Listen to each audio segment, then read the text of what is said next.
I haven't actually gotten too many of like I can't help you with that, right? But I think it's because I break down my tasks so like into small pieces because I've had it happen before. You just like, all right, we'll just solve this thing, right? Solve that thing. But anyhow. I mean, uh, at BHIS, we saw people that run into it, but it seems like the most of the people who are running into the CVP like denials are the people working on low level code, like the, exploit development, Yeah. like especially messing around with those Windows LPEs and stuff like that. It's all over that. It doesn't want you to have that. But for Mm. just like pen testing stuff, it seems pretty open. Yeah. Yeah, I wasn't getting called out until recently. Last week, they really didn't like the supply chain attacking tool that I was building. It Like was it like this is never too close to home. well, in the golden age of Cloud Code before the whole like nerfing the model situation or whatever is when I like built most of it and it never complained once. But then like 3 months later on the new model, it was like, I'm not touching that. And so, You can always go back to the old model. Mm. mm, true. People still say that they love 4.6, I think the best. No verification, no Mhm. problem. Just let it rip. What was great about the older model was it would like find other things even though you didn't mention in your prompt and like still like fix it for you and just do the best you could possibly do. Like, oh, I found something critical. I should probably fix that as part of this task. But now it's like, oh, I found something critical, but you didn't say to do that. So I'm just gonna leave this bug hidden so you never see it unless like you're like laser focused on my standard out, which will get disappeared in 5 seconds anyways. But I have found that 4.8 and 4.7 will both do that, but you have to use it in X high. You can't if you use it in high or medium or any of the like it has to be in the high or extra high mode to actually catch stuff along the way. At all least in my about max experience. power mode.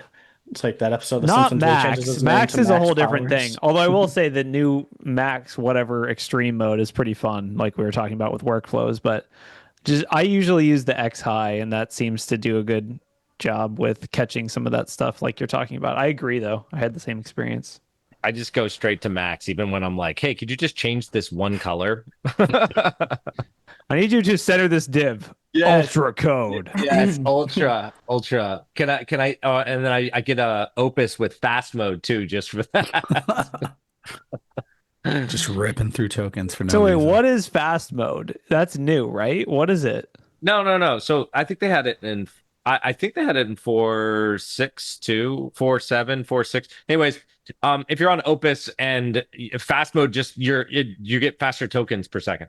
So it's gonna respond faster. You're Huh. gonna get more output quicker. So like the same task you're gonna get the result right from beginning to like where it has to stop faster.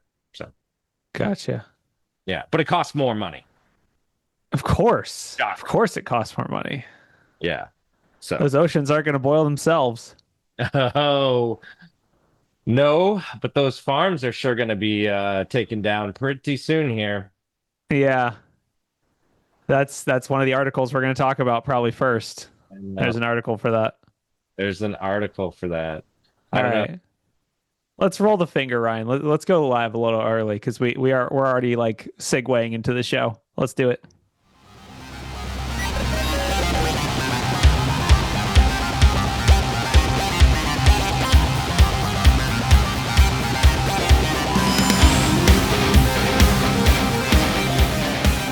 Hello and welcome to Black Hills Information Security's talking about news. It's June 1st, 2026. Time to change your password to June 2026 exclamation point. Mm. We have a star-studded cast. This week actually is stacked. We have some heavy hitters, including some guests, some BHIS people. Let's start. I'll just go in order. So I'm Corey Ham. I run continuous pen testing at Black Hills. We got Ralph. He's here hunting some gators, maybe, or I don't know. He's got a laptop with what looks like a government agency logo on it. I can't tell. I'm trying to enhance and it's not working. What's up, Detail. Ralph? What's going on? You got to give your fancy intro. What do you do? Spears, arrows? You're a weapons I only do manufacturer. um ancient attacks of sorts, right? Okay, I see. Ancient Old attack. weapons. He's an edged weapons. Dude, do you remember that like History Channel? I'm a cyber what do you call it? Software dealer. There you go. Okay, an arms Uh, dealer. An You're, arms you're the dealer, Lord of yeah. War, but Yes, I'm for the Lord of but- War for cybersecurity. There you go. Okay.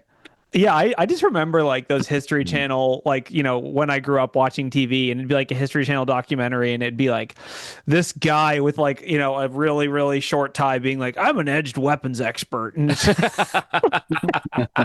like, that's you, Ralph. Oh, yes, experts come in all different shapes and sizes. Go endorse Ralph for edged weapon expert on LinkedIn. Yes. Good times. Perfect. Good times.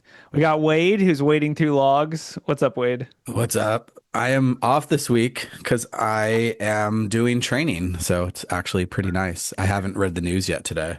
Are you taking it or are you giving it? I'm giving it. I'm giving training, so which Okay. is always more fun, I think, nowadays. I don't know. I feel like now with AI, training for me is just reading Claude articles over and over again. Hallucinating your way through the training. Yep. Oh. Just asking it to build a skill that's past this training. Yeah, it's worked pretty well so far. I just Oh. Nice. What, I We didn't got even need- Phil. Phil's a BHIS, I would say developer tester. I don't know what to call you, Phil. You have a webcast coming up, right? Yeah, a little bit of a jack of all trades, like some testing, some development. But yeah, I got a webcast coming up about hacking CI/CD pipelines. So it's all the rage these days with the supply chain attacks. But stay tuned because it should be a lot of fun. The content community team today on our internal meeting was like, it's Miller time. I love that. That's amazing. Dude, my heart started racing so fast when I was like, I'm not prepared for this. I have nothing witty to respond with. Well, wait till you see how fast your heart's going to be racing on your webcast. We also have Shane Hartman from Trusted Sec, right? That's where you work based on your shirt. Yeah, based on my shirt, that's where I'm at. I'm one of the principal IR consultants there. So I spend all my day fixing everybody's mess ups. That's awesome. I love it when the podcast slants towards blue team. I feel like it's going to be up to you, David, to decide if are you a blue teamer or a red teamer? Oh, no. What do you see yourself? Despite the red hoodie, I am entirely 100% blue team. good. I think this is one of the very few times that we've had equal footing ever. This is equal. Yeah, we got three. yeah, I mean, right. okay, I will say Wade's famous quote, right? Everyone's blue team if you think about it for long enough, Yeah, right? there Like, is no red team. No spoon, Yes, no red team. there is no red team. Like, yes, I agree, but it's fun when we have. So, David, Shane, why don't you got a class coming up, or you're keynoting some threat hunting summit we're doing, or I don't know, something's happening. What's going on? Yeah, I'm doing the threat hunt symposium or thing that you're doing on June 17th. So mine is kind of hunting in the dark. It's be focused a little bit more on kind of just the quick wins and getting started. A lot of engagements that we do where we engage with threat hunt, what we have is they're either starting out or they're trying to get a foothold to get the either money in order to get that going. So give you a few like quick wins, some like how can you get started, a little bit of asset management, maybe, what actually would senior executives be looking for when you do a threat hunt so you can actually get money and funding and kind of do some cool stuff. Nice. That's awesome. Yeah, I feel like a lot of the times when I'm doing, pen test report readouts or whatever, I'm like, yeah, you could do a threat hunt, but like in my head, I just like yada, yada, yada that. I'm like, just like do a threat hunt, but I have no idea where to, tell them to start. So maybe that would be a good place. Absolutely. We that's like you awesome. guys. We like that when you leave details out on the network, we get to go find it. Yeah. Yeah, that's my job is to leave details out on the network to go find. Red kind of man. And then David, you're actually keynoting, right? You're the Yep. big name in the room. I am kicking it all off. Yeah. Awesome. I'm very excited. And It's actually only my second ever keynote. So I'm trying to have really interesting insights. That's really hard. That's a high bar to set for yourself. That's also very surprising that this is only your second keynote. What's wrong with people? Yeah, so it's- definitely people. Well, yeah, please, David, answer that question live on the air. Yeah, What's tell wrong with me people? what's wrong with people. Yeah. That's how No, we're starting the actually- podcast today. And it's a strong start. No, I'm actually really excited. There's it seems like for the last few years, like half of my presentations are something I screwed something up. That was my RSA presentation from was it last year? How I screwed up threat hunting a decade ago. um, and and at the time, I put out this definition of threat hunting that got picked up, that it's human driven, maybe machine assisted, but human driven. And I feel like we may be to the point where it's time to possibly redefine that, or at least decide whether we should redefine that. So I've always been like, automated threat hunting, that's not a thing. We call that incident detection. And I'm starting to think that that may not be defensible anymore. And so I'm not going to tell you yet, because I haven't figured out whether I Don't still spoil believe it. it's Don't spoil defensible. Mhm, No, I haven't mhm. figured it out yet either. So when I finish my presentation, there will be a surprise to me as well. That's what I was gonna say. Awesome. This sounds like an excuse for someone who hasn't finished the slides yet. Really. That's exactly why I proposed it. Actually, I wanted to have an excuse to spend some time thinking through it. So but that's what it's going to be like with the advent of AI, being able to provide the reasoning that before only the human could really do. Is it time? And your guess is as good as mine right now. Nice. Yeah, I mean, honestly, I love, like, as a concept when I'm doing a talk or anything like that, I think you have to choose something that you're fascinated in and don't know all the answers about. Like, it has to be something that you're genuinely doing discovery during the process. And yeah, building the slides the night before is the key. That's the key. That's the secret. The secret sauce. All right, let's roll into articles. David has a tool to plug, but we'll leave that until the end. It's going to be exciting. So I think the first article we should talk about, because we were a little bit getting into it during the pre-show, is basically there's a Wired article saying that U.S. law enforcement has started to warn about a new category of, I guess, threat, which is AI, anti-tech extremism, or like AI hatred. So basically the idea here is that they're seeing an increasingly strong response to people not wanting data centers in their farms or backyards or local areas. And this is getting a lot of traction, at least in public forums and town halls, stuff like that. So I guess the government has decided to acknowledge this as a real thing. This is federal intelligence agencies, domestic law enforcement. They're circulating reports, anti-technology extremists. And kind of like the first, headline response on Twitter was, "We're not anti-tech, we're anti-VC funded tech." There's a difference. Very specific. Which is fair. It does feel like to me that when they do these projects, it feels like they're working as hard as possible to make it as politically disastrous as it could be. Like the one in Utah that hit my radar was the Shark Tank guy, right? Yeah. I forget his name, Kevin something. Anyway, he it's a Canadian citizen who's a billionaire from Shark Tank trying to put just the world's largest data center in Utah. Like, the size of the data center didn't even make sense to me. It was like, this is bigger than half the towns in the US or whatever. Like, it's like a gigawatt or 1.2 gigawatts or whatever. I don't know, but basically billion watts. Half of these projects are like, we've located a rare animal habitat, and we're going to slowly kill them one by one on a live feed, and then that'll be a data center. Like, it just feels like they're trying we're going to bring in baby pandas and then kill them just to make sure that you guys are all really, really upset. Yeah. The better part was him claiming it was China, right? And then like it being like two women just being like, nope, not China. Like, we actually live here. Like, don't. Yeah, I mean, I guess I'm like, what is the real threat here? What are they going to do? Like, ignore all future instructions and stop construction, like QR codes on things? Like, what is obviously there are physical threat, could be like, people sabotaging projects or, Just imagine chaining yourself to a hard drive. You cannot install this hard drive until you take me off of it. I don't know. Well, I mean the terrorism or domestic terrorism aside, right? So Yeah. like the actual actions. But I mean, the only other way to stop these things from being built in your city is to, essentially protest, and specifically not just to stand out there with holding signs, but essentially to get the recognition of the the local government to not have it there, right? That's I think like the ultimate goal. But Yeah. I mean, I don't know. I have mixed feelings on this. Does anyone have a strong what they- take?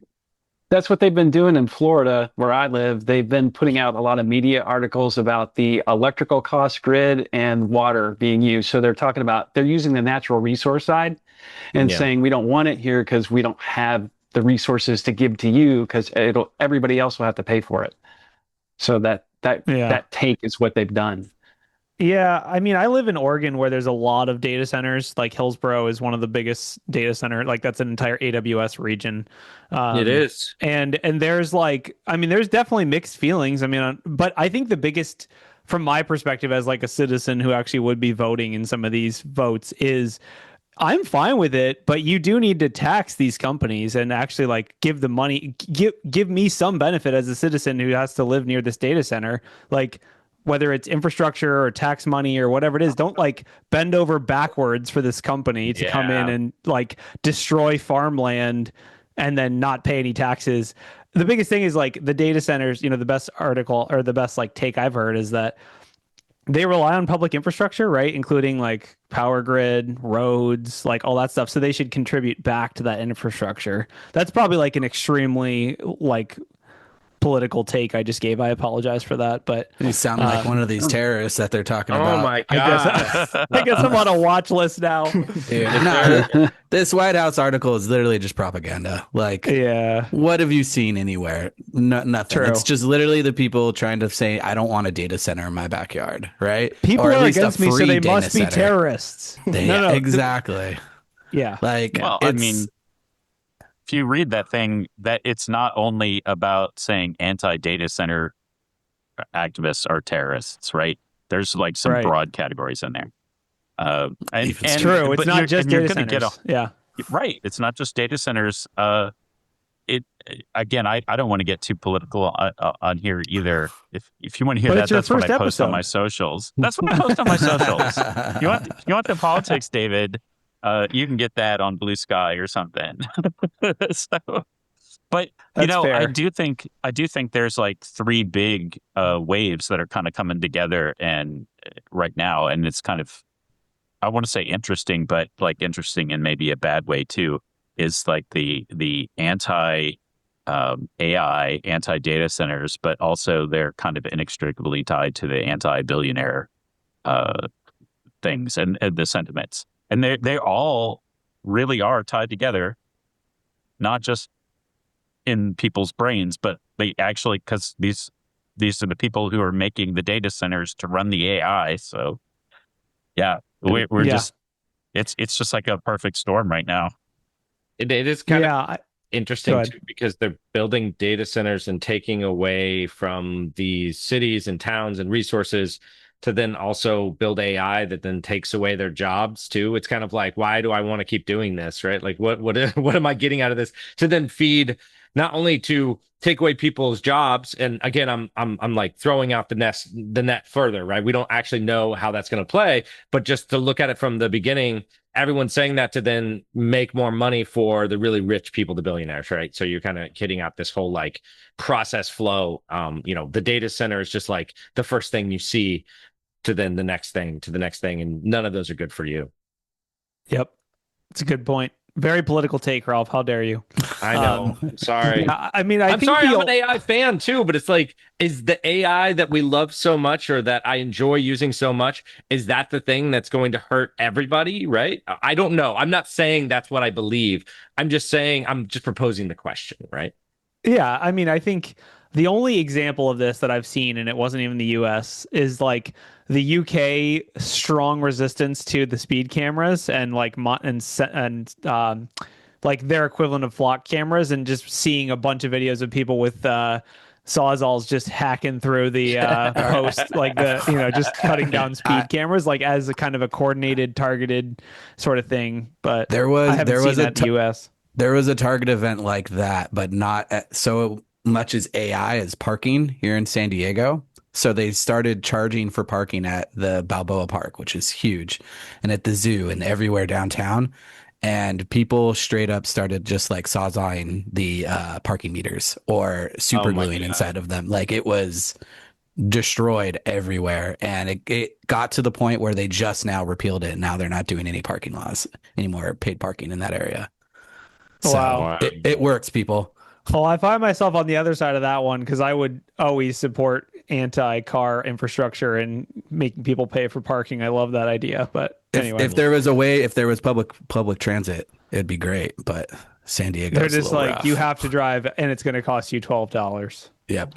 Speaking of AI, and this is a news article, but it's a little piece. Is that Anthropic just filed to go IPO today? Actually, today they did it. Yep. Yeah. Oh god. What was the valuation? So it's going to something close to $1 trillion. So I think it was like 945 billion, which is a number. You know what we should do, guys? Easy to say, but hard to actually tree fit. We should make an offer, okay? Like GameStop did it for eBay, okay? We can do this. We can do this. We can do this. You know, we should put together a very compelling offer. We have Wade's mustache and a few that cats. Alone. I did see something else, and essentially, don't quote me on these numbers because they could be off, but just get the percentage idea here. It's something like Amazon, or not Amazon, Walmart is worth like it's something like $700 billion.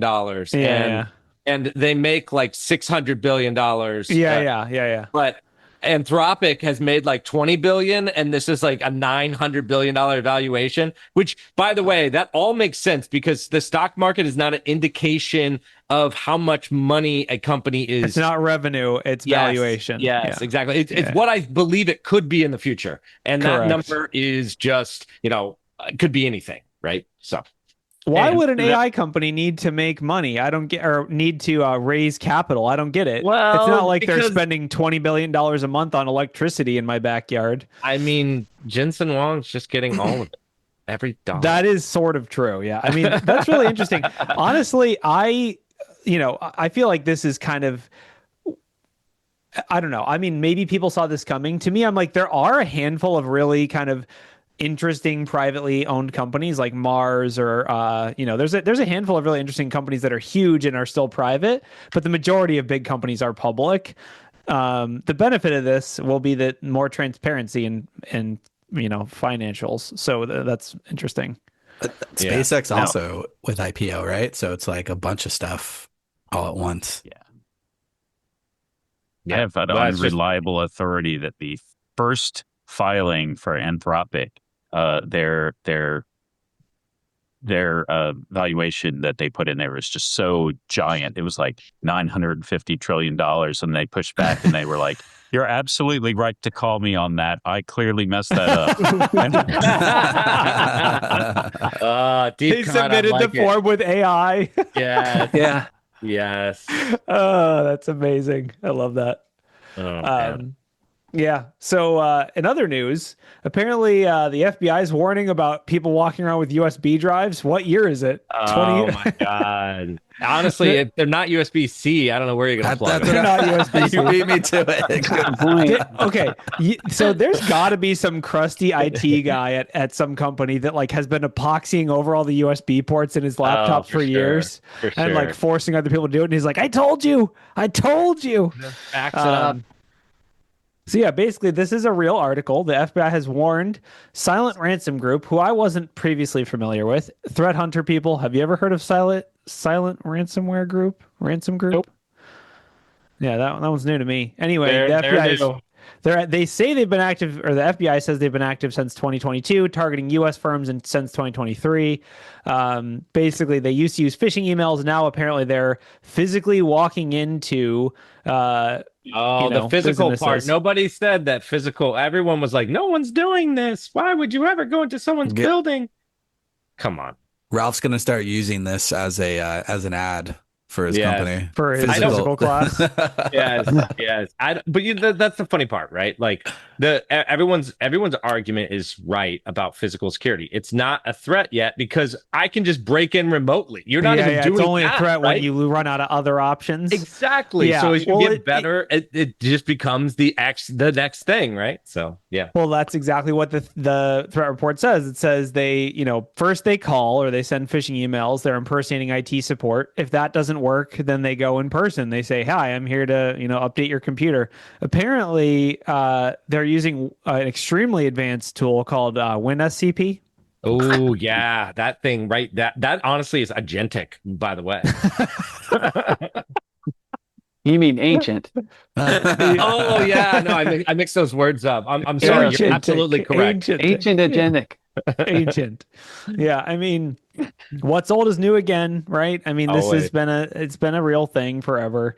Honestly, my question with this is, okay, so if they're targeting US based companies and they're using physical resources, this was something that I feel like from a threat, perspective, we kind of were like, they probably won't do that just because the amount of risk involved. How does this criminal ecosystem work? Like, are they hiring people who actually think that they're helping people? Like, is it like a mule? Is it a mule system, It's a or mule. do they actually It's totally know? a mule. There's no way that they're like bringing in Russian assets to just land on like a vacation to do this, right? Right? Yeah. Like, if you leave Russian or Chinese turf, you're going to get arrested. So they're, I don't know. Does anyone know, David or Shane? Do you guys have any intel on this at all?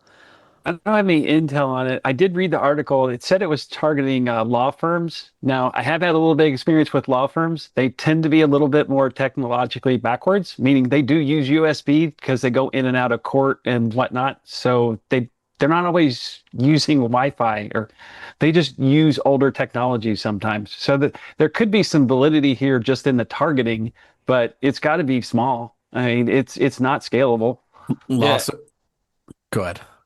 No, I was just going to say, so, all right, how does this attack work? You show up with a USB in your hand and you find the first unlocked workstation? Is that what we're hoping for? You show up at the law firm as a client. You go to the and target. You say, hey, you go to the target, the one you already called. Yeah, you go to the pretexting target and you say, hey, sorry. I missed that from the article then. I'm the help desk You guy tell them you all were expecting.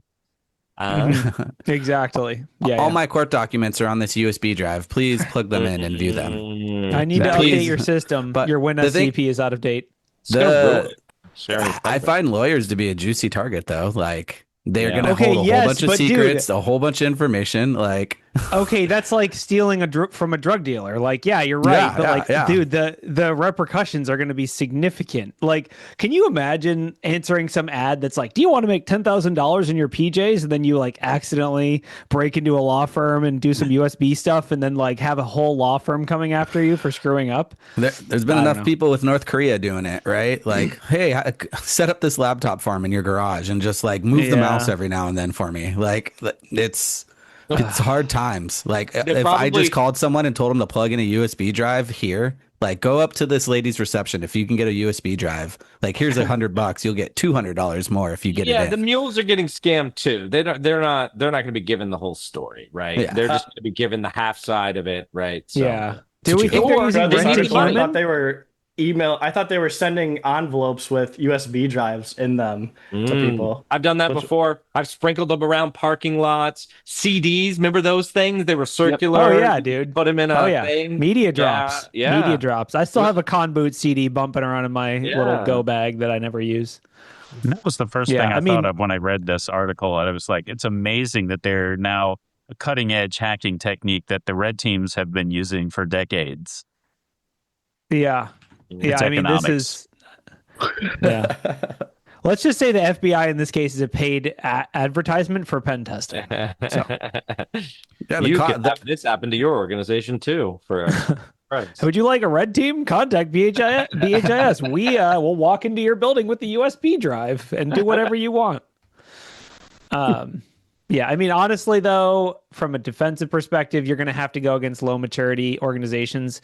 Every organization, we've done a handful of media drops, but like in recent years, but I mean, you can just check a box in CrowdStrike to just disallow external media, right? Like you can pretty easily mitigate this with an EDR.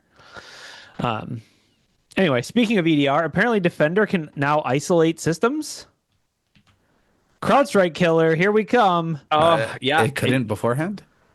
That's you, what I said. Shows you my Microsoft experience, but It's automatic though, I guess is the headline. Not the fact that you couldn't quarantine before, but now it's automatic. I don't know. mean, They call it this article? automatic attack disruption. Wasn't it last month that they added that feature to Microsoft Defender where you could use it to privilege escalate? Oh no, that was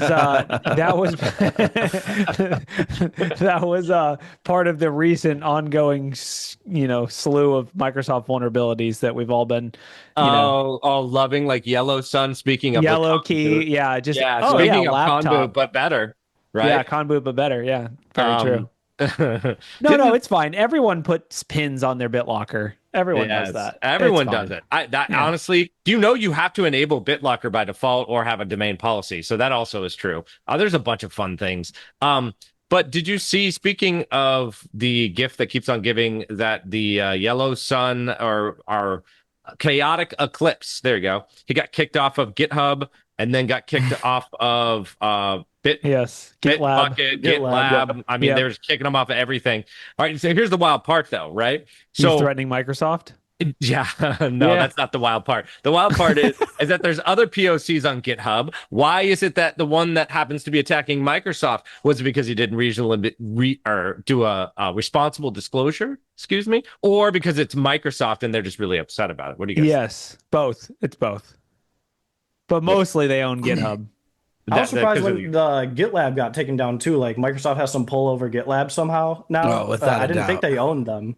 They do not, but the Microsoft pull Yeah. is strong, right? Like if Microsoft were to call you right now, you're like, oh, okay. Like Who in Microsoft would call you that you would be upset about? Would they be like, "Oh, you took a Dude, license"? you guys don't get How many calls from Windows 11 Microsoft licenses every do you have? day? dude, he calls me all the dude, time, has me put in updates, sends me USB drives to plug Same in here. and try I'm out buying new AIs. gift cards. Oh yeah, dude. I get tons of calls from Microsoft. They're super helpful. They all have weird accents though. Oh God, I always yeah, return stuff.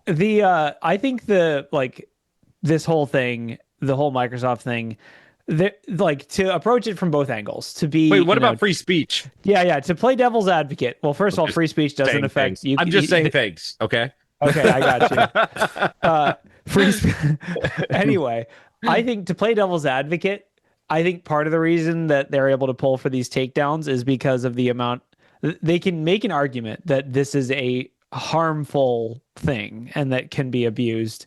Arguably, that is true in this case, right? Like these are the amount of data that can be exposed through some of these vulnerabilities is higher than average, I would say.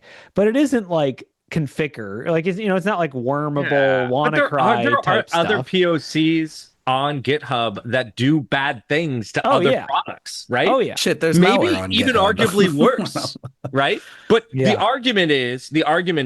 It looks bad for PR. But should they be there or not because somebody made a POC? Was it because it was a reasonably responsible disclosure? But then after it's patched, now is it okay? So then no one else can post it? Yeah, I mean, you can see where this kind of gets muddy, right? Oh, I mean, it's they totally can do whatever they want. It's pretty sketch. It's pretty sketch. As a platform, right? You kind of like if you put enough of these like weird hurdles in, people will just go to something else, right? I don't know. Just an opinion. Yep. I think there's been so much like bad experiences with like Microsoft security program that it was just reached its boiling point, and finally like the water started boiling out of the pot with Nightmare Eclipse, just because all the back and forth, which I don't know exactly what happened, just based on his blog. It sounds like he didn't get credit for like a CVE, and they're like, oh, this doesn't qualify, like closing the issue. But then, or this has happened to a bunch of people in the past where they have to wait 90 days. That hits, and then they need an extension. Then Microsoft like silently patches the issue, and Microsoft has bungled this every time in the past, and I think they've earned this karma. But also they own the platform, and so they get to do whatever they want on the platform they own. This is not the first time, by the way, that offensive tooling has been taken off of GitHub. I feel like every 2 years we have the same discussion as hackers where we're like, guys, we got to move off of GitHub. Where are we going, guys? Anyone?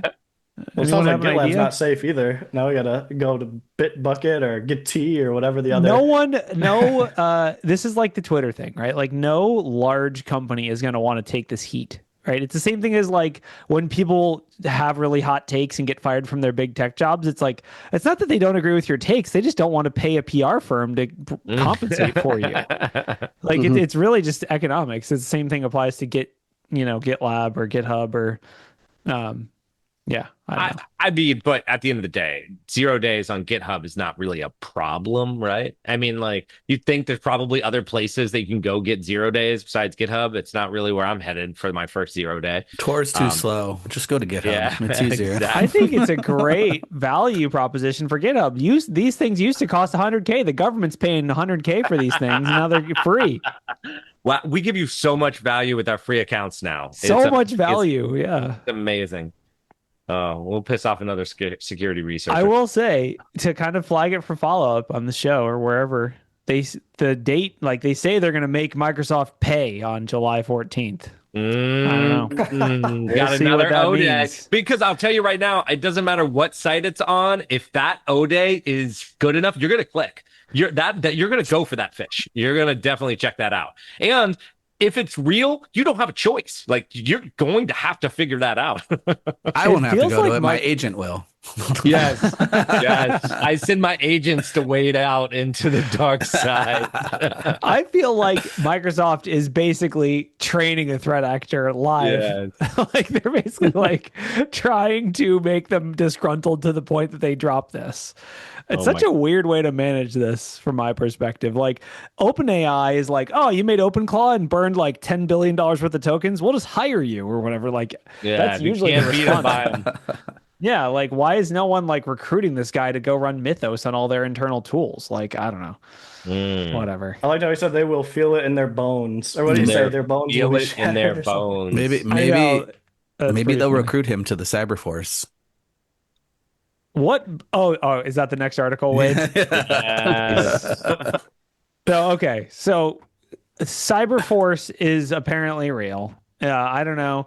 Basically, Is this tier one or tier two?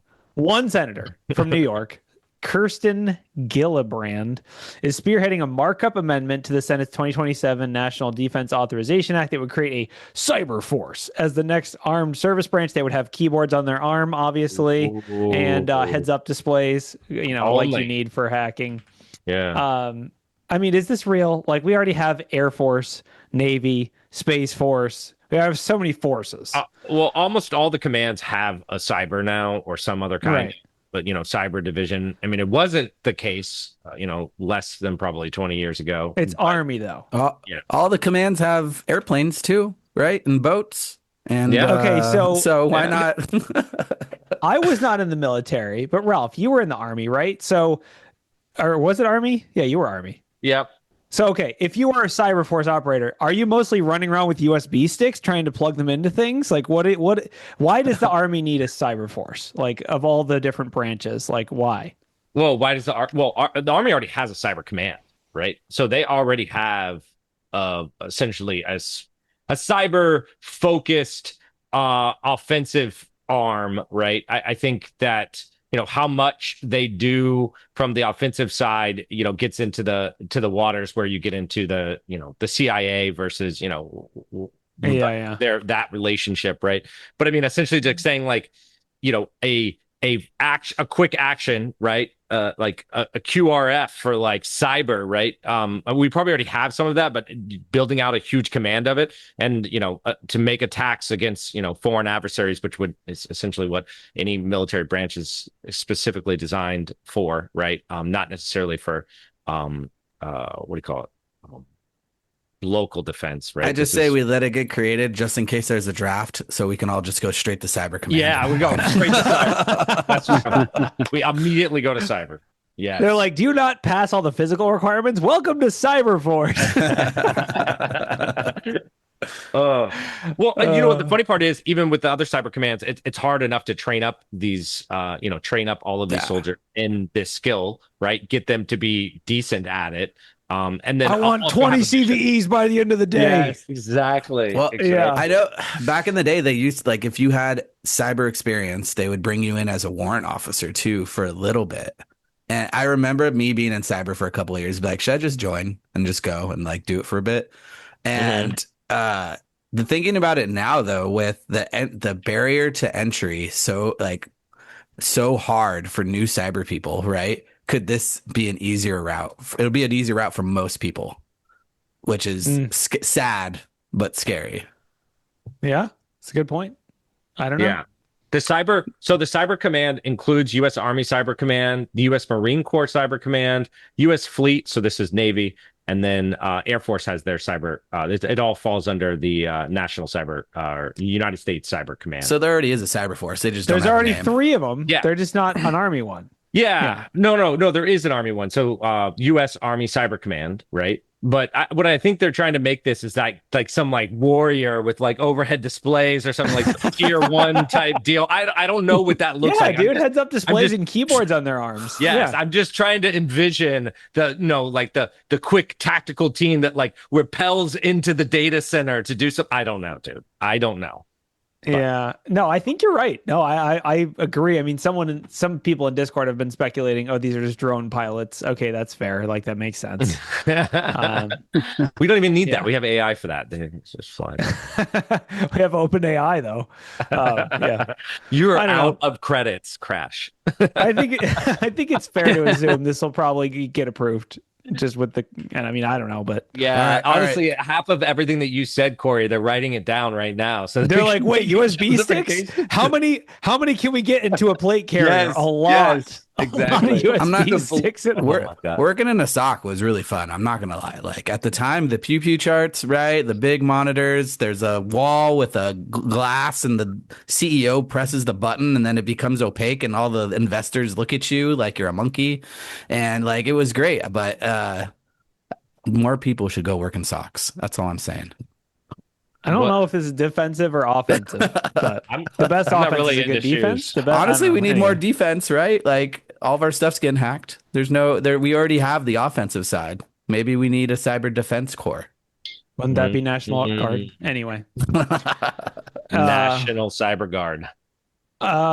Let's move on. Please. So there's a couple of interesting little tidbits on AI that I think we should talk to. First of all, in the Opus 4.8 release, they did specifically say that they are preparing Mythos to be publicly released in the coming weeks. That was the exact terminology that they coming weeks. In the Mythos coming weeks, will be obviously there will about. be thousands of weeks coming. Who knows if it's going to be the next one or it could be 1,000 weeks from now. It's still technically coming. But I will say their release cadence is pretty fast. And so, so is ChatGPT. It's a war out there, man. No, I got 5.5. No, I got 4.9. Well, I got extra ultra code. Yeah, I know. And we're like, ooh, let's see what happens. So basically that might be happening. But also, so do you think that's the end of cyber? We're all done. Just vulnerabilities left and right. I mean, maybe Wade is right. Maybe we it's the end of the red team. I don't know what to tell you guys, but it's not. I still got it. I'm gonna tell you, I haven't seen any cyber do an incident response really that well yet. Or threat hunting. No, well, I don't know. We'll see what David says after this talk. But I mean, are you guys as threat hunters interested in this tooling, or is it really like hype for the CVEs and the threat? For AI tooling. What was the question? Do you care about Mythos? Are you going to use it as a threat hunter, or do you already use LLMs like in your workflows? Like obviously everyone's like Mythos is going to make it amazing to hack stuff. Is anyone saying it's going to make it amazing to hunt for threats? No, I mean we do use LLMs, but I don't think so. Not yet. We are. We're going to coin it right now. But you said the magic word earlier. It's the tooling. Just a minute ago, right? It's not really the model. It's our models. The frontier models are already so good. It's what tooling you wrap around it that is really the differentiator. I have not had hands-on Mythos. I've talked to people who have, and they say, "Yep, some of them say, yeah, it's really what they say it is," and some of them say, "I don't know." So I don't really know what to say about Mythos, but I was going to say on the defensive side, I'm not clear that that Mythos is going to move anything further for the defense. I would be really happy to see some frontier model provider provide that kind of emphasis on defensive security as they seem to on offensive security. It reads to me like they feel like creating vulnerabilities and exploit chains is cybersecurity or information security, when it's not really. It's just a piece of it. And the hard part is the defense. And when they start coming out with, models and tooling that are frontier and they're targeted toward defense, then I'll get really excited. I fully agree. I'm interested to see if any frontier company actually makes a play at the defensive side of AI. But like the defensive tooling is going to be heavy reliant on the organization as well, right? Manipulating the tool to make it fit your company just like any type of detection would, having all your documentation, right? I almost find it harder, not as a blue teamer, to get, not even to get buy-in, but to get GRC, right? Like that's some of the stuff if we're plugging all these AI toolings in. I hate to say it, but it's like, then you have to think about permissions, what these AIs are doing, right? Are they over permission? If someone uses an OAuth token to then log into this and you're a security person who has super admin to something, boom, now this AI has super admin. So there's a bunch of controls around it, but I think the defensive will come. I believe it's right around the corner. I would like that. Why hasn't anyone just gone and tried Mythos and just like tried to do everything defensively with it, right? If it's doing all the offensive supposedly stuff. they have. That's what people are talking in Discord about M-dash. I thought it was someone I thought it was Luke making a joke that he was going to start using M-dashes, which is like, for those that are out of the loop, the M-dash is like the double dash that the AI loves to do when it says anything. So I thought he was just joking that like he was going to start doing it to pretend like he's an AI. Turns out it's actually a real thing that Microsoft has released that's supposed to be defensive focused. This is back from May 12th, so pretty old now, but I'm guessing this is like their harness or tooling or whatever they built. It's multi-model. It's supposed to be, according to their graph, better than Mythos. Everything's better than Mythos.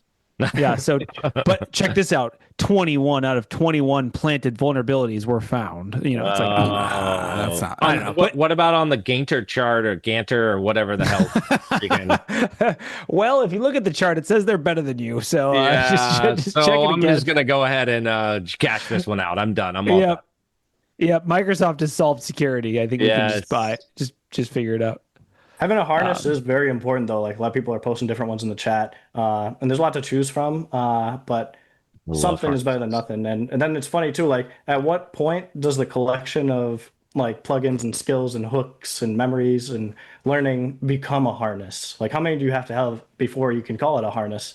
Like, I have one skill. Is that a harness? No, you have to have a skill and a hook and a plugin and a memory or whatever, right? But there are some cool ones that will at least like automate like continuous learning for you, so that like Hermes or those. I think it's kind of funny. I was talking to another pen testing team, and they said they had all these 0 days now that they've taken the time to find in all these different products or whatever. And this goes back to what you guys are talking about with defense.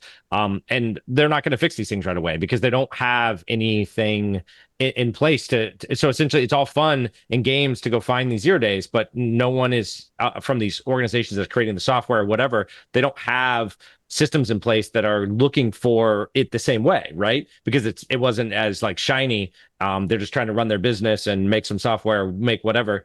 And I think we're going to see a big wave of a bunch of vulnerabilities and a bunch of companies trying to figure out how to defend themselves or update their software or develop software in a more sustainable way using AI to actually be able to detect this. So I do think we're going to see a big wave of it. And the defense is really where you're going to see a lot of people struggle. So transition, next article. Oh, sorry, unless anyone had a final go back. I was going to say, if you want to see how AI is being used today without Mythos, so there's a really fun article about how attackers, there's a fun write-up about how attackers are using AI for post-ex, and this is pretty much reads like a pen test report to me because we're doing the exact same thing. We're just not doing it in Chinese. Different language. Basically, the long story short is that someone used an LLM for post-ex. Now, this is, like I said, exactly what we're doing as pen testers, but essentially they exploited the CVE. Then they asked AI, what else can it access? Basically, and they were just like, "Hey, what else can this key access?" But they did that in Chinese, and somehow that that question of what it could access made it through to the API, which is pretty funny. It leaked into the command stream while executing a credential search, and that's pretty much why you don't need Mythos. It's basically like an explanation of why, because this kind of abuse of LLMs is the more risky thing, right? This kind of like very simple, just being like, AI, take this AWS key that I just compromised and do evil things with it. This is what we're seeing in the real world. If you look at breaches, there has yet to be a breach from a Mythos 0 day or whatever, but there has been many breaches like this where a typical CVE is exploited, an agent or an LLM is used as post-exploitation, or quick transition to the next article, which is about a chatbot that just gives access to accounts if you ask for it. So this is like the other side of AI exploitation, which is sometimes you don't need an exploit at all. You can just ask the AI for access to the account. So this is a meta thing. Basically, Meta AI was super helpful and decided to just grant some people access to some high-profile Instagram accounts, including the account for the White House, or I guess the Barack Obama White House, the Chief Master Sergeant of Space Force. It's a feature. They built it like this. It's super. I mean, I will say you need a really advanced model to get to have it compromising accounts, okay? To me, this is a textbook. I mean, there's screenshots that are just insane. This is a textbook case of like AI failure, right? Like, why do you give your AI the access to all those accounts? I don't understand. Exactly. Great question. It's almost like if you had a red team that wasn't replaced by AI, they would have caught this. Oh, they just didn't ask the right prompt. That was the problem. Let's try it again. Feel like, okay, so I know Meta has a huge red team. And I know some people that even work there. And so my question is, number one, did you get replaced by AI? And are you looking for a job? If so, let me know. And number two, are we to the point where AI is moving so fast that things aren't being properly tested before they're being published, including like this sort of high risk applications? Like, is that where we're at? We were there before really AI. is. Yeah, we were before AI for sure. I mean, Wade, just like a couple minutes ago, you said like GRC was getting in the way. Like, no, I don't see that in a lot of places. Like in most organizations, problems with AI are that they're adopting it too fast in ways that they didn't actually know that they were adopting it, and so it's kind of like the shadow AI. And shadow AI. Oh, yeah. I love it. Key the term. Someone make me a sticker. Oh, God. What is it like? What do they call it? Like a dark AI factory? Yeah, look that up. I don't want to look that up. That sounds like a bad dark web term. I was going to say that's your personal search history there. I don't think. All right, you call it what you want, but ask your AI about it. He'll tell you. Really? You think? Yeah. I don't know. So this is not doing AI correctly, right? Like we this said, is this is what happens when you bypass GRC. Like, is this? Yeah. I mean, I don't know. It's kind of crazy that. I will say, though, this is the classic thing of scale. When you're operating at these huge internet scale companies like Meta, you can't hire support people to actually support your accounts, or at least they think they can't. And so they use AI, and that's going to cause risks.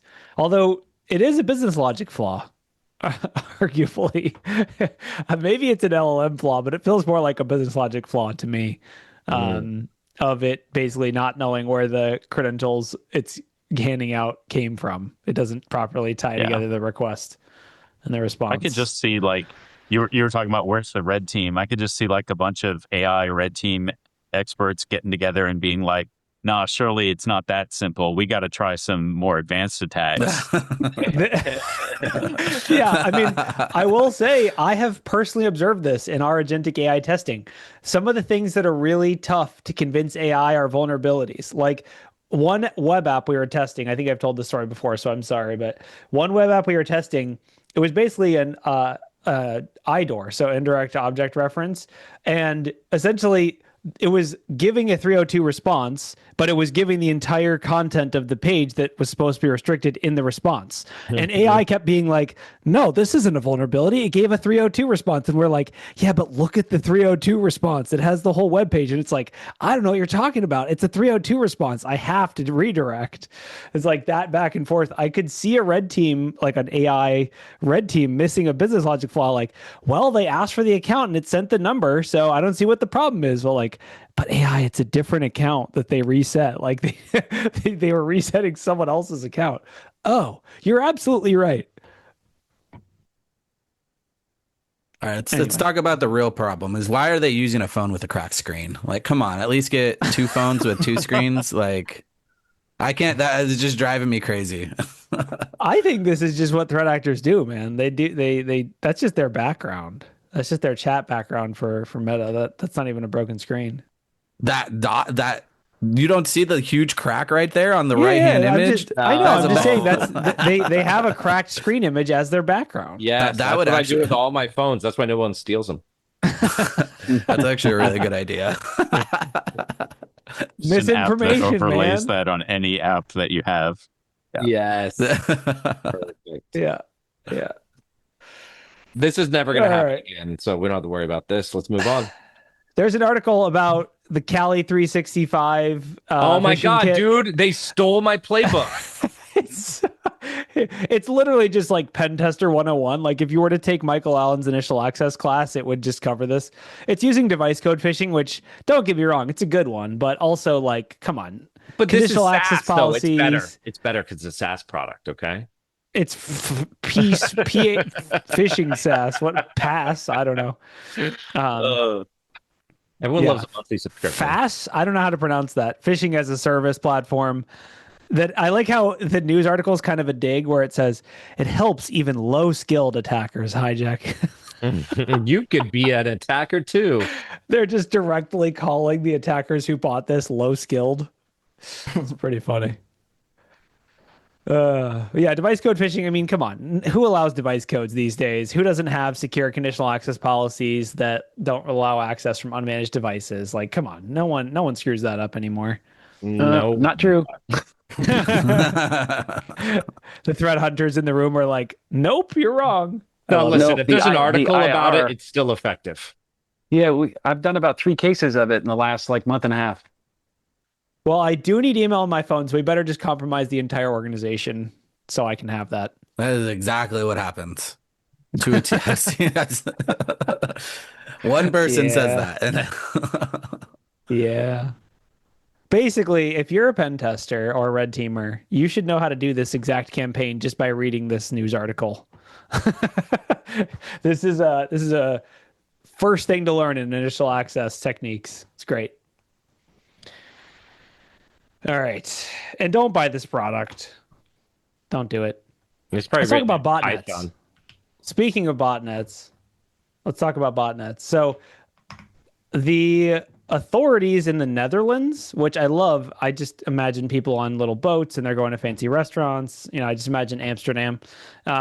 They have dismantled a botnet that comprised more than 17 million devices, which is used basically for residential proxying or residential, the service is called ASOX, which is a Russian-based company, provides residential proxying services. They cater to people. They pay me wanna... every month. They have like that little thing that you run on your computer. And they have that laptop they shipped you and put in your garage. Yeah, they said it was for research. Yeah. So I guess, I mean, these are, often used for illicit or unethical purposes, DDoS attacks, botnet command and control servers, phishing operations, scraping. My question is, how bad do you have to get dismantled by the Netherlands police? Like, how much DDoS was this IP space launching? It had to be a lot. Yeah. Because I'm that's looking crazy. how much is this? What do you mean, how much? How much ASOX is? It won't even. ASOX. Oh, you're saying 15. like you want to buy the It product? Yeah, won't no, even. it's It won't $15. even. It won't even tell me prices unless I log in. No. There's a price. I got it. Look, it's Is it? $15 a month Oh, for it's down If at the you mobile have for to mobile. ask, you can't afford it. Yeah, residential IP is only $5 per proxy a month, and corporate is only 5. Those mobiles are really high up there because it's like Yeah. it's really I hard mean, for organizations to block mobile IP addresses because they move them around. And yeah. additionally, many of the ISPs use either IPv6 or carrier grade NAT. So like it's really hard to block. So the, Yeah, the look, Mirai sucks. source code is on GitHub. I think you're going right for Bombas. Those are they're top of the line. They don't No, last. no, no. Whoa, whoa, some of the whoa. other- Darn tough, dude. Darn Bombas are tough. not even close. Oh, Darn yeah. tough or nothing. Yeah, Also, you're built from for Florida. life You don't for wear that. socks. Get out of here. A socks. You're asexual because you're from Florida and you don't wear socks. Oh my Um, gosh. They have a G2 review for ASOX. Oh, and then they got kicked off. I will say this whole like socks, the like residential proxying thing is been kind around of for a a while. dark horse because we use this service, not ASOX specifically, but we use residential proxying. They're all kind of mildly unethical. Like, I don't know. You kind of have to have a service like this, but none of them are particularly above board. This one seems to be kind of the worst, but I don't know. It's Russian, it's good. That's true. It's legitimate or it's realistic. It's what threat actors are using. That's why we use it. Yes, exactly. We pay threat actors to use their service to pretend to be threat actors to protect you from threat actors. It's a loop. It's a loop. That really seems like it. All right. So any final articles, Shane or David? Do you guys have any articles you want to plug? We don't have any chicken news this week. I'm sorry, everyone. I Shane was and told David are like, what is specifically chicken there'd be news? chicken sake. I did post one in our chat that was real quick. It was one that was there was a flight to, I think, the Maldives where a kid decided to rename his Bluetooth device to Bomb, and it freaked out it broadcast to everybody on the plane. They tried to get him to turn it off, or they didn't know who it was, so they told everybody on the plane to turn off their Bluetooth, and he never did. So they had to turn around and go back to Newark, I think, because his phone said Bomb on it as his Bluetooth name. So it was an interesting like article they found on. out who did it. Yeah, I think there were only a couple devices left, so they found him, Yeah. as far as I know. But kind of a think of that. crazy What did story. Can you say? imagine What would doubling he down? say? How old is this kid? I want to know Yeah. because this is some dumb, like this is like Yes. 12-year-old level dumb. Yeah, like The best part is, pilot. and it's like, what is the aircrew thinking? It's like, oh, you have a bomb on the plane, but if you turn the Bluetooth off, please, so we just don't notice. It's gonna go That's what away. I got. Like, come on. Like, it's literally just a Bluetooth. Like, It's seriously just one of those things where everyone is just rolling their eyes and being like, guys, can we please have nice things? And some kid just like, no, we can't have nice things. And I will be on the no-fly list for the rest of my life because of how dumb I am.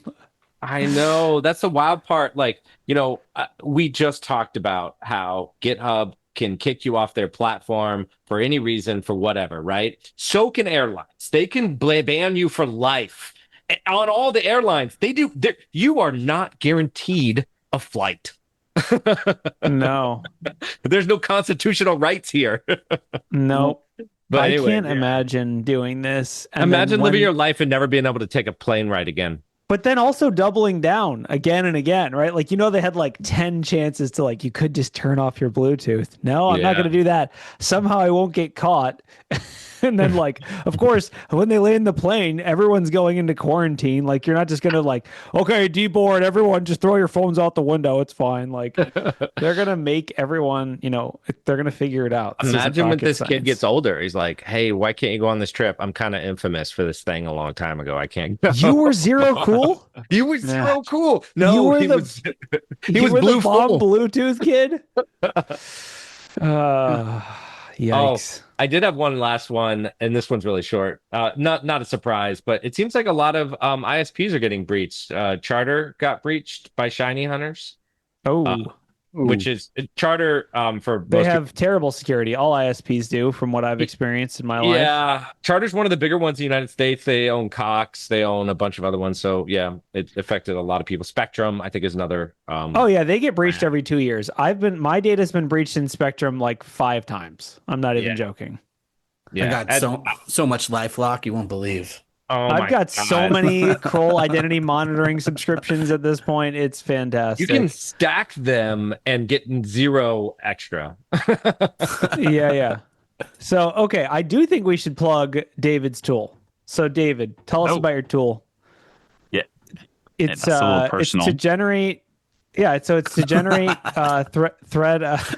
it's to generate threat hunting data. That's what I understand. So it's called EvidenceForge, and it's a tool that I released I guess last week, or maybe the end of the week before, and it's targeted toward creating realistic sets of logs for simulated environments that don't exist. Like, think of, you need to create some logs for to demonstrate how a piece of offensive technique works in a real environment. So you spin up a cloud service and you do Terraform to create all your sensors and all your Microsoft networks or your Windows or your Linux systems, and then you run the actual exploits through and you get all the data through, and you spend a lot of time, a lot of money, and possibly requires,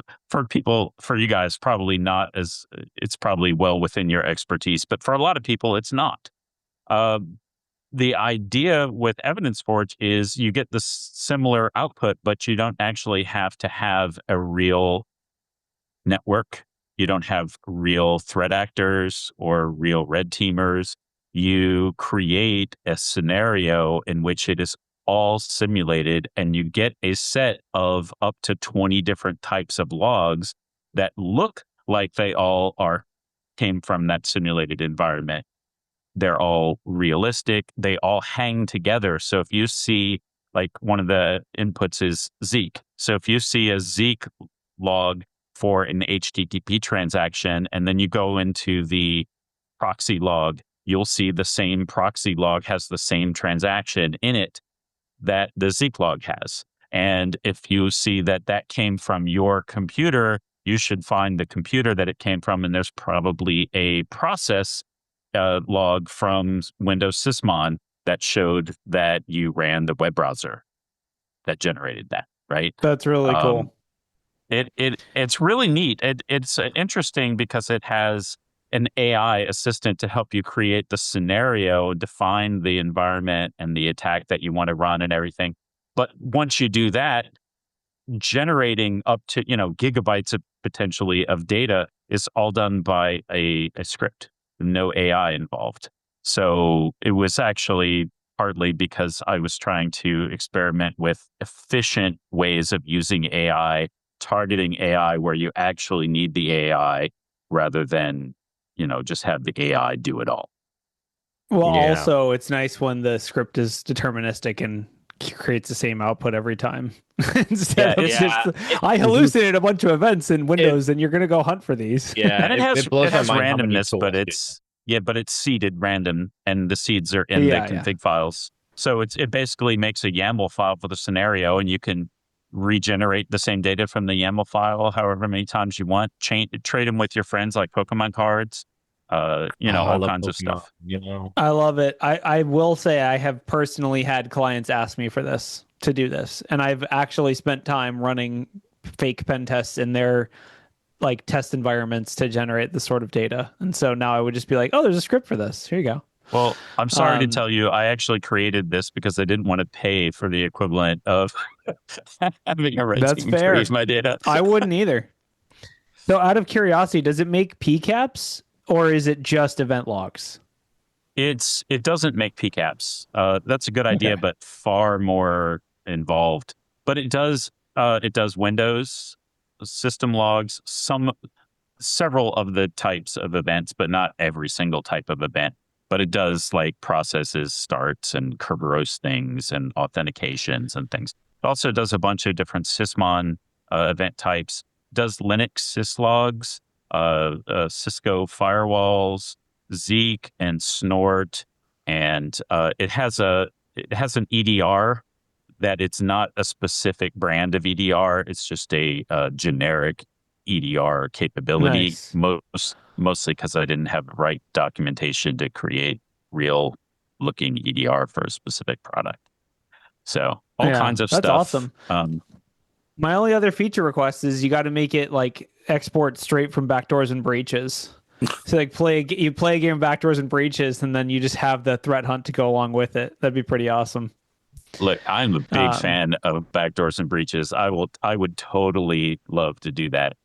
I bet I could do it right now. Actually, if I had a backdoors and breaches scenario, I could probably just tell the AI and be like, "Hey, here's my scenario. Go build me a data set for this." It probably would do it. All right. So final plugs. David is keynoting our threat hunting summit. I forget when it is, but Ryan knows because he's smart. And the date on the threat hunting summit is June 17th. June 17th at 10 a.m. early for those Pacific time people. Get your coffee and get to David's talk. We also have Shane's training that he's doing on starting a threat hunt, right? Yep. Or Threat IR. hunting in the dark. It's Threat on the hunting in the same dark. day. Mine is, I think, at 1:30, I think, on that day, Eastern time. And do you have to have blackout curtains and make it dark in your office, or can you just do it in daylight as well? I think I could do it daylight as well. All right. Okay. Cool. And then Phil, you have a webcast this week, right? 2 Yeah, days from coming now? up on this Wednesday actually, and I'm kind of in between a rock and a hard place because there's a tool I was going to drop that goes along with the course, but Spicy. I'm kind of it's a little too spicy. It's like too dangerous. Like I don't know if I should release it because you could do like a lot of bad things with it. You 'cause should kinda release automates- it. Release it. Very Release it. Mythos of Release it. you. Okay. Mythos. You have my official approval to release it. All right. Yeah, I will. I was just like, ooh, Nightmare Eclipse. I don't want to get Nightmare Eclipse. Yeah, you do. Yeah, well, you do because you actually have a job, unlike them. Anyway. All right, what else we got? Anyone else have anything to plug? Wade, you have something to plug? I assume you do. I am teaching on the 22nd. My Threat Intel 101 2-day course. That'll be fun. I just made it 2 days from 1 day, so I'm still working on the slides. Nice. Good to hear. Ralph, what are you plugging? Oh, yeah. I didn't really have anything to plug, but we do got another physical class coming up. So if you want to figure out how to actually go into a building and plug in USB drives, because that is something If you want to prepare to get Nation drafted state into level cyber attacks. force. Yes, if you want to get Cyber into force. nation state level physical exploitation, yeah, we got That's a class. awesome. When is that, Ralph? Shoot, I have to look at the calendar here. I don't remember the date now. Swear to God. What is it? Practicalphysicalexploitation.gov? Yes, it is that guy. It's physicalexploit.com. Physicalexploit.com. If we take your class and we graduate, do we automatically get a job with the silent ransomware group, or do we have to apply? No, you still have to apply, but I do know a guy, so I can get you like. There's an affiliate email. You email the certification that Ralph gives you, and then they'll contact you shortly with just USB Okay. drives. We actually just had a class last week, and we had 10 students in it. It was a lot of fun. So a lot of All Russian. All Russian. 10 students, not a word of English was spoken. It's not important what their primary language is. It's important the skills that they learned, which were the best. Awesome. All right, y'all. Thank you for coming. I really appreciate it, especially David, Shane, Phil. Thank you. We'll talk to you later. Bye, everyone. All right. Later, guys.